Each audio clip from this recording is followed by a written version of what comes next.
He has retired 25 of the last 28 Blue Jays. He is 1 out away from Mariners history in this ball game. The big lefty from Ladner, British Columbia. Donaldson a couple of feet in the grave already. To Seager, the pick, the throw. Paxton has done it. It's a no-hitter. The left-hander from Ladner, British Columbia has just no-hit the Blue Jays on his native soil. It was an absolutely dominant performance. Again, that's back-to-back for James. Couple of great defensive plays, including Kyle Seager. Gets a hug from James right there. Everybody thrilled, obviously, but for James Paxton, what a thrill it must be for him. You can see his forearm right there. Oh, man, what a ball game. It's the 6th no-hitter in franchise history, the first ever away from Seattle.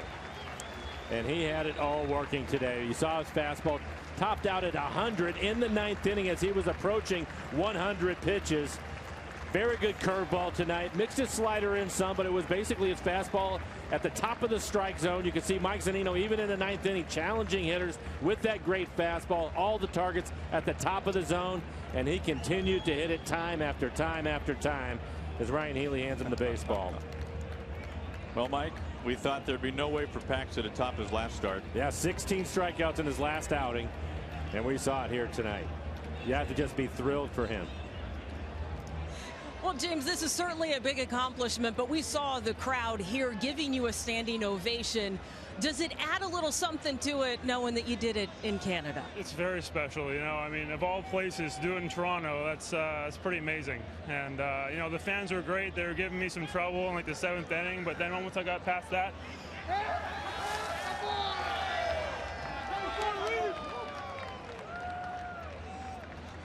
you thought you were done with that, didn't you? Once I got past that, they started kind of cheering me on, and it was cool.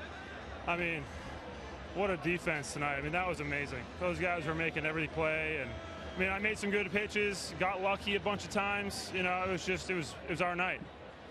You mentioned the defense, and I'd like everybody to notice he's unflappable. Even when getting Gatorade during the post-game interview in the 7th inning, you pumped your fist, you smiled a little bit after some of those defensive plays. At what point did you realize what you had going on? I mean, it was probably like the 6th inning that I realized what was happening. And then I just was focused on making my pitches, getting ahead of guys, you know, getting into 2-strike counts, trying to put them away, and staying over the plate. And the guys were hitting balls right at people. You know, it was one of those nights too, where the balls that were hit hard went right to people, and then we had the defense making amazing plays, like Kyle's last play. I mean, and he had another diving play. I believe it was the 7th inning or something like that. It was just ridiculous. So it was amazing.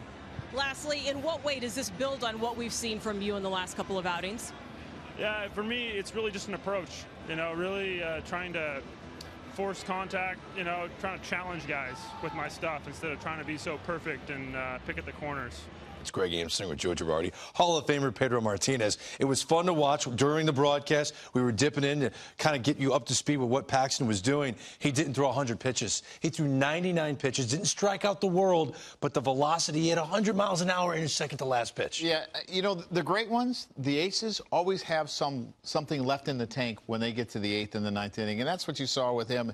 And the other thing I like so much about him is he attacked the whole night. He wasn't avoiding contact. He had 7 strikeouts of the 27 outs. He went at hitters, used his fastball and his breaking ball effectively. Great start. A lot of fastballs, Pedro. Efficiency. He knew he had it. He knew he could locate it. And he had an outstanding defense that was always on their toes for him. And when you have a no-hitter, you need to have everything going for you, including the rhythm to keep your defense upbeat. And they were out there for him, and they're pretty good. And the efficiency he had with these pitches is incredible. But to watch him finish the game the way he did, to me, was the most exciting part, because that's when you're supposed to raise yourself to a level where you feel like you're throwing a no-hitter. And he did that to perfection.